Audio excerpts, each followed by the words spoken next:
Hey guys, what's up and welcome back to the Philosopher's Historia. Last time we talked about the Russian revolutions of 1917, and on this video we're going to be talking about the effect of those revolutions.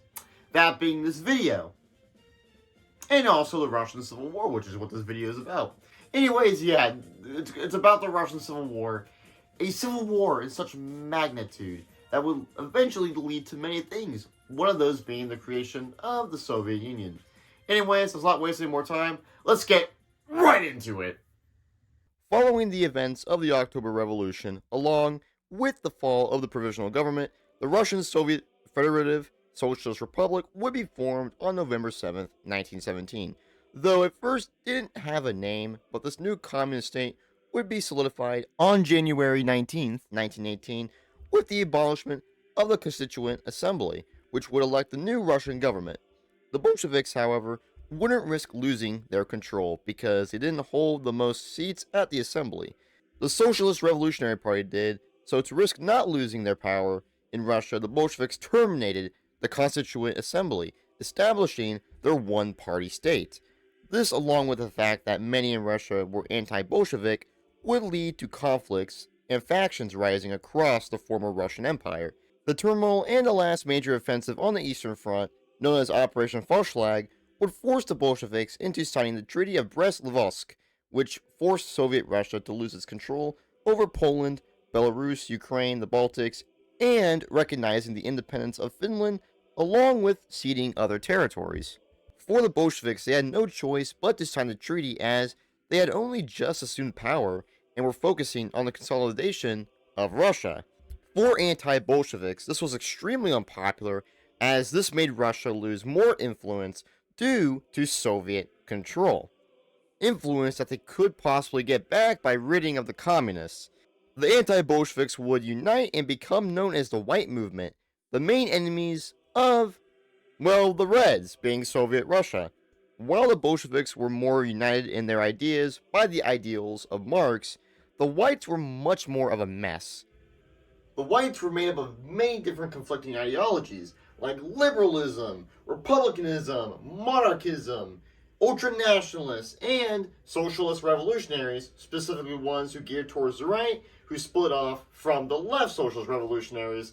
Many of the top leaders of the disorganized movement were former generals and leaders of the former Russian Empire, who many seek to bring back autocratic rule to the former empire.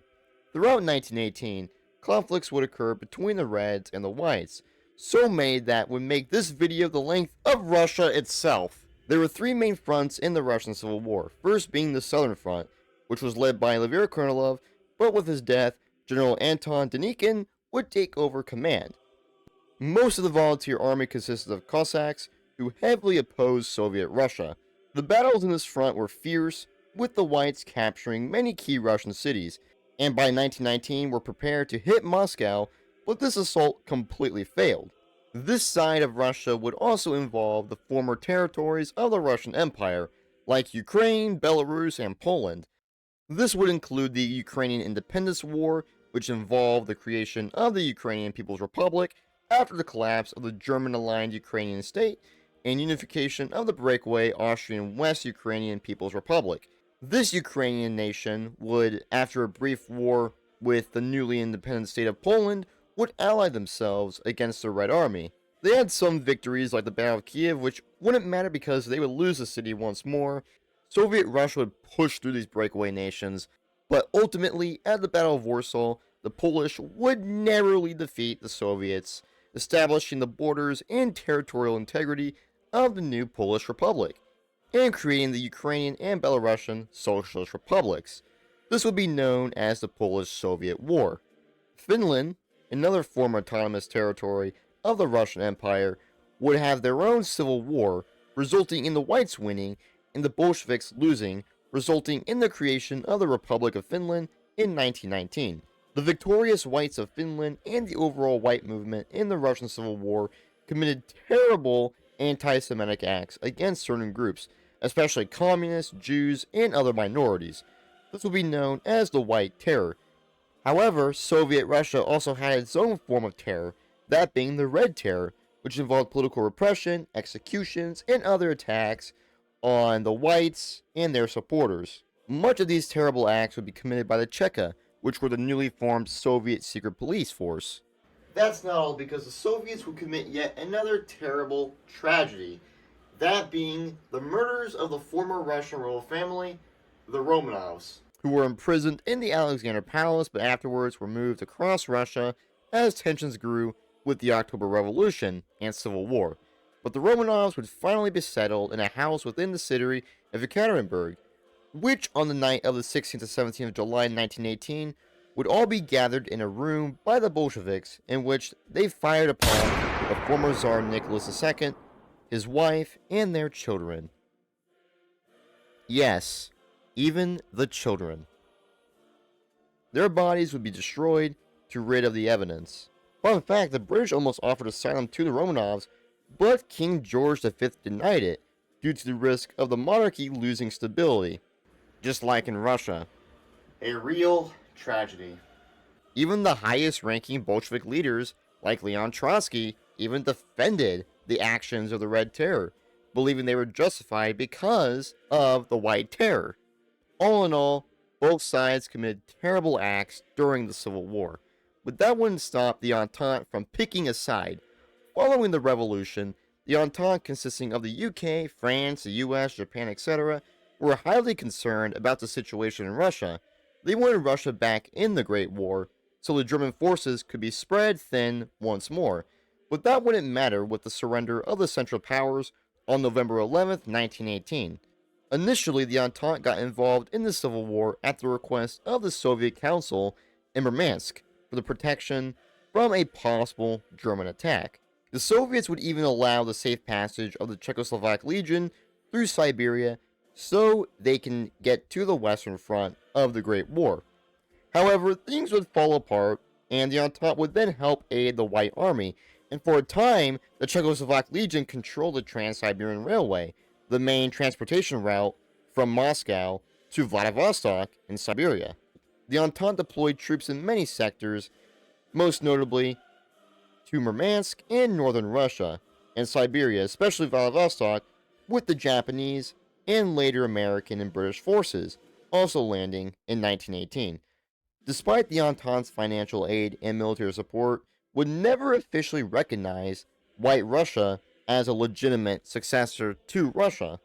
Eventually, though, the Entente would eventually exit the war, with the Reds seemingly winning over the Whites. Yeah, they kind of just dipped. Now on to the northern and eastern fronts of the Russian Civil War.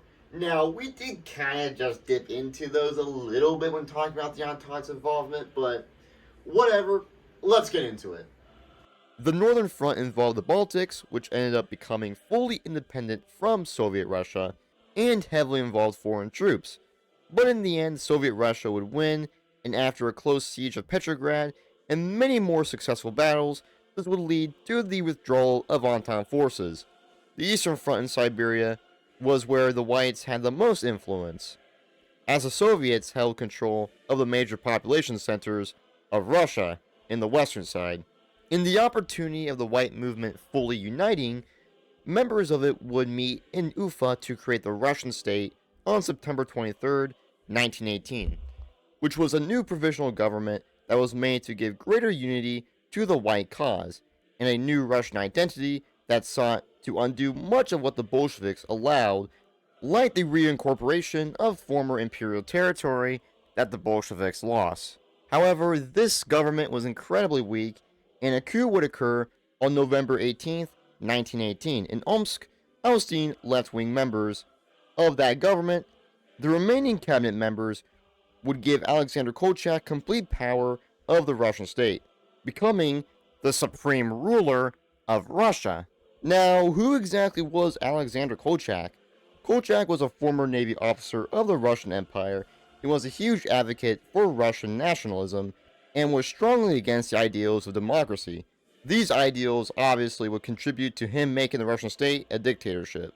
With his ascension, Kolchak would unite all the fronts of the Whites, and most of them actually did follow him, like General Denikin. Eventually, as the Civil War continued through 1919, Kolchak would see many successes for the White Army. However, this would not last, as Soviet forces pushed through Siberia, taking key cities like Omsk, where the Russian state operated. The Whites retreated from Omsk to Chita. The Whites' retreat from Omsk to Chita would be known as the Great Siberian Ice March of late 1919 to early 1920. Kolchak would then try to get safe passage to Irkutsk via the Trans-Siberian Railroad, thinking it would be all okay. However, the Czechoslovak legion that guided him to Irkutsk gave him to the Bolsheviks. And with that, Kolchak would be executed in 1920. By this point, the White movement was losing, and the Bolsheviks were pushing everywhere. Eventually, fighting would culminate with the Red Army entering Vladivostok, with foreign interventionists like Japan leaving the city. This would mark the end of the Russian Civil War. With Soviet victory, Vladimir Lenin and his government would merge the Soviet Socialist Republics into the Union of Soviet Socialist Republics on December 30th, 1922, fully establishing communist rule in Russia. Remnants of rebellions would continue to fight into 1923, especially against groups like the Basmachi, who were Islamic guerrilla fighters. With the defeat of the White movement, many former whites would end up leaving Russia altogether, and the ones who stayed behind were subjugated to persecution, forced assimilation, imprisonment, and execution, leaving the former white Russia crushed for good. The Russian revolutions and the Russian Civil War had a tremendous impact on Russia and would lead to the foundation of the Soviet Union, which would forever change the course of the history of the 20th century as we know it. And communism as an ideology would spread throughout the world beyond Russia. And with this new state, it would prove disastrous for the Russian people, as with Vladimir Lenin's death in 1924, would see the ascension of Joseph Stalin, who, let's just say, reigned with terror. Subscribe.